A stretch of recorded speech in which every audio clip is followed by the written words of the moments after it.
Oluvannyuma lw'obutakkaanya okubalukawo wakati wa Abitex Promotions ssaako n'omukulu Balamu Events, kino nno nga kyava ku show ze baalina emabegakaawo okwali ya Alien Skin, eno nga yategekebwa Abitex Promotions ku Freedom City, ate nga Balamu yategeka show ya Love Fest eya Mwana Mulenzi Palaso ku Lugogo Cricket Oval. Kati olunaku olwaleero Alien Skin yennyini avuddeyo n'akakasa abawagizi be nti concerts okuli ey'Embale n'Embalala oboolyawo bafunyeemukko obuzibuzibu nga bagamba nti omwami Abitex era nga ye mutegesi wa concert zino eza Alien Skin, oboolyawo mbu amawulire gasembyeyo okufuna Alien Skin galaga nti oboolyawo Abitex bamuloze era nga yonna gy'ali n'okwogera tasobola kwogera. Alien Skin agambye nti amawulire gasembyeyo okufuna ku kategese ebivulu bino ebibiri okuli eky'Embale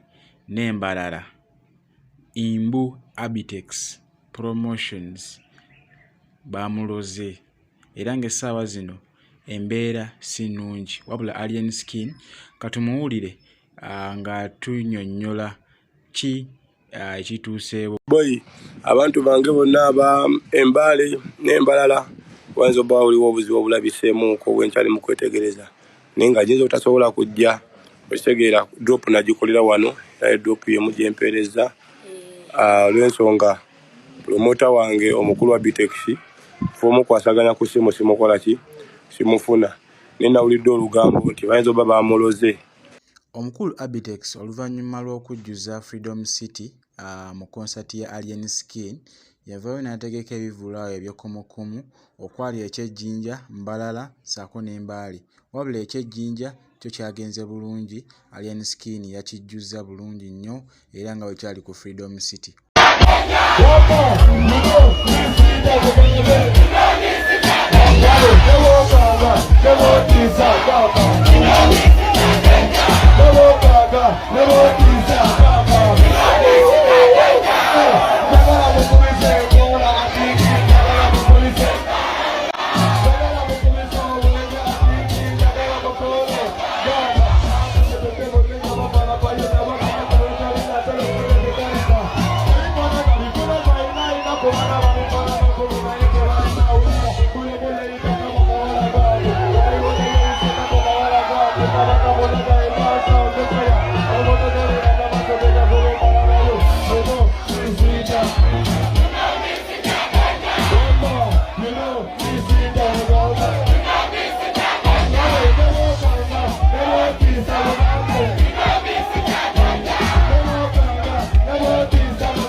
Wabula kyo eky'Embalala n'Embale kyo kirabika nga kigaanye, wabula Alien Skin avuddeyo n'agamba nti kyonna ekinaba kivuddeyo oboolyawo agenda kuba ategeeza abawagizi be okuli ab'Embale n'Embalala.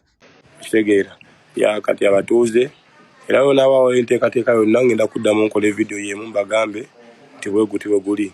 Era Alien Skin boy nobody says so, champion egudo yamaani tutuusizza nnyo okwetonda eri abawagizi baffe bambi bekikosezzaamu, ne katukole enteekateeka ennambulukufu tujja kuba tubasalako yamaani.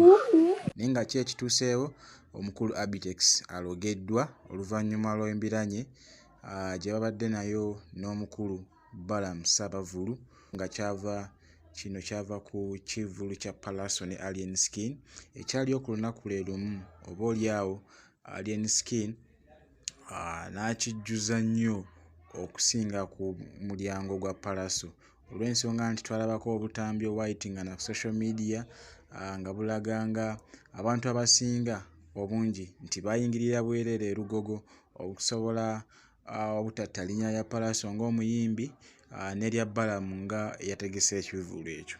So kati katulinde ebinaba bivuddeyo byonna Alien Skin ajja kuba bitegeeza, then tubeere nga tubikutuusaako wano ku Baby Television Uganda.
Vamos